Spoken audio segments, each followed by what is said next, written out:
Fishers, got a bit of a mixed report this week. There's a bit of activity in some areas, not so good in others.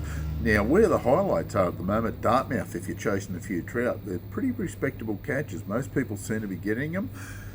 You can fish deep and they're getting some pretty good success, like 20, 30, 40 feet down, lead line, downriggers and the like, but they're getting enough on the surface or flatline trolling to justify just flatlining at the moment, so it's pretty good. Still getting their fair share of yabbies down there, so we're pretty happy with that by the looks of things. It's going to be carried on for a little while until it gets too cold, I would say.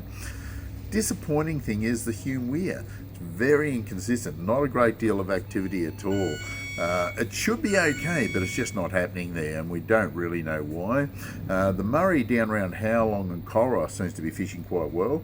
There's quite a few nice little cod and yellow belly coming out of there, predominantly cod, 60, 70, 80 centimetre stuff. Casting spinner baits around seems to be pretty productive down there at the moment.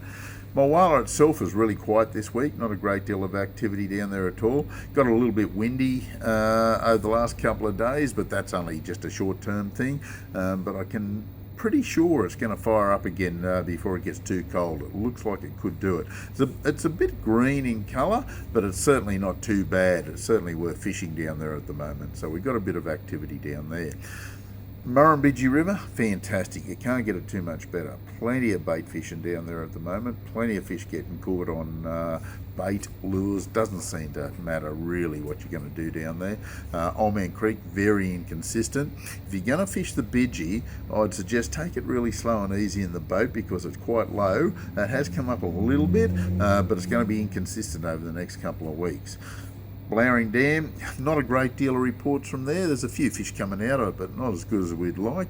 Tumut River's still good. It's low, it's easy to fish. Shouldn't be any issues of picking up a fish on a fly, a lure, or a bait. It doesn't seem to matter a great deal what you use there. Burrinjuck, it seemed to have quietened down a little bit this week. Last weekend wasn't too bad, but early this week it was really quiet. Let's hope that we get a bit of a high pressure system come through and that'll kick it back into gear. If you're going to go to the Juck, make sure you've got shrimp and small yabbies. You will get a few yellow belly doing that. Rolling the soft plastics around, you should do okay. And also, there's plenty of redfin around at Burrinjuck, mainly off the bank with yabbies and shrimp around that sort of park area seems to be the go. Basically, just around the camping ground, it seems to be pretty consistent there. And they're not big redfin, but there is a few there. Getting a few good reports from Wagga, it isn't too bad. On the south coast, the estuaries are fishing okay, but they did quieten down a little bit in the last week or so. Hopefully the flathead will fire back up again. We're real happy with it, mind you, down there. So there's a fair bit of activity around, as you can see. This is the Compleat Anglers Fishing Report for this week. We'll catch you next week.